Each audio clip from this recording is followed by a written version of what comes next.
plus éloignés de la vérité. L'Iran, c'est avant tout la Perse, et cette civilisation est bien plus ancienne.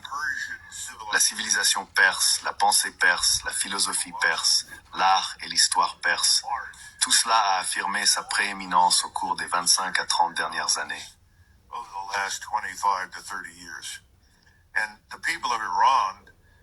Et le peuple iranien s'est en grande partie détourné de cette forme d'islam plus idéologiquement rigide. Ils ne détestaient pas Khomeini et ils n'ont pas dansé dans les rues lorsqu'il a été tué.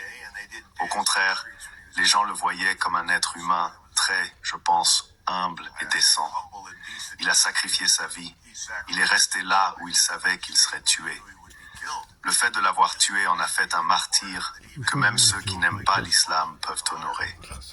Je pense donc que nous avons galvanisé le pays contre nous. Nous avons mobilisé le peuple contre nous. Je ne vois rien de bon sortir de tout cela. Et c'est là notre problème. Nous projetons nos valeurs, notre façon de penser, notre expérience sur les autres. Or, notre expérience peut avoir du sens en lien avec celle de l'Europe, mais elle ne correspond pas à celle des peuples du Moyen-Orient et d'Asie, ni d'Afrique d'ailleurs, ni même d'Amérique latine.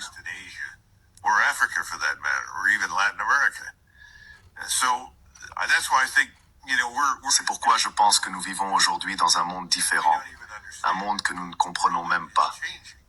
Le monde change, l'ancien monde touche à sa fin, et nous luttons contre l'émergence d'un nouveau.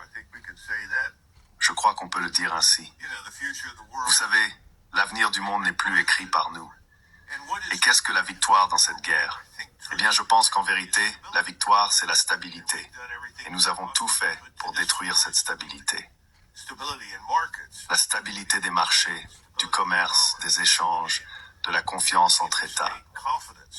Vous savez, nous avons une fois de plus démontré de manière concluante que nous sommes totalement peu fiables. Je dis depuis des mois que la décision d'attaquer l'Irak avait été prise. Et c'est vrai. La seule question était de savoir quand, jamais si.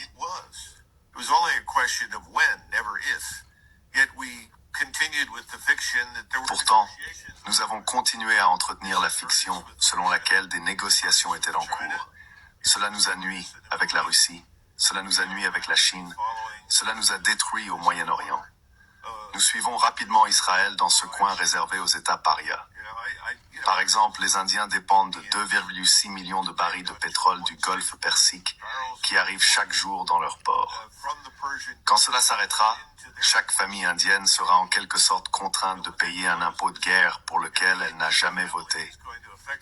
Une hausse de 10 $ du prix du brut représente 15 milliards de dollars de charges supplémentaires pour l'économie indienne. Et ils ne sont pas les seuls. Mais nous ne pensons pas en ces termes.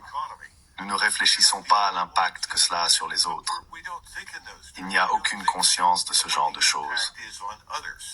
Et je pense que nous allons en payer un prix terrible, Glenn, et que ce n'est que le début.